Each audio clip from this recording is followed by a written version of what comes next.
இன்றைய வேத தியானம் எபிரேயர் 12ஆம் அதிகாரம் 14ஆம் வசனம். பரிசுத்தம் இல்லாமல் ஒருவனும் கர்த்தரை தரிசிப்பதில்லையே.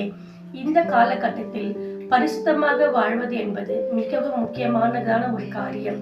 யாரும் அப்படிப்பட்டதான காரியத்தை செய்வதே இல்லை. நம் உடையில் பரிசுத்தம் இருக்குதா என்று சொல்லி மாத்திரம்தான் பார்க்கிறோம். உள்ளான மனிதன் எப்படி இருந்தாலும் சரி, நாம் வெளியில் பரிசுத்தமா இருக்கிறோமா அது போதும் என்று சொல்லி வாழ்கிறோம். ஆனால் அப்படி கிடையாது. ஆண்டவராக இயேசு கிறிஸ்து நம் உள்ளான மனிதன் பரிசுத்தமா இருக்கிறானா என்று சொல்லிதான் கர்த்தர் பார்க்கிறார். நமக்கு இருக்கிற கோபத்துல, நமக்கு இருக்கிறதான வெறுப்புல, நமக்கு இருக்கிறதான பகையில, எல்லா காரியத்திலுமா கூட நம்ம மாறி பரிசுத்தமாய் வாழ வேண்டும். வேதாகமத்தில் ஒரு வார்த்தை உண்டு. சங்கீதங்களின் புத்தகம் 51ஆம் அதிகாரம் 7ஆம் வசனம். நீர் என்னை ஈசோப்பினால் சுத்திகரியும், அப்பொழுது நான் சுத்தமாவேன்.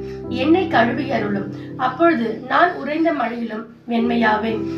இந்த நாளுமாய் கூட நாம கூட ஆண்டவர்கிட்ட கேட்போம், ஆண்டவரே என்னை ஈசோப்பினால் இன்னொரு முறை நீங்க கழுவுங்க, ஆண்டவரே உறைந்த மழையை போல என்னை வெண்மையாக்குங்க என்று சொல்லி கர்த்தருடைய சமூகத்தில் நாம் கேட்போம்.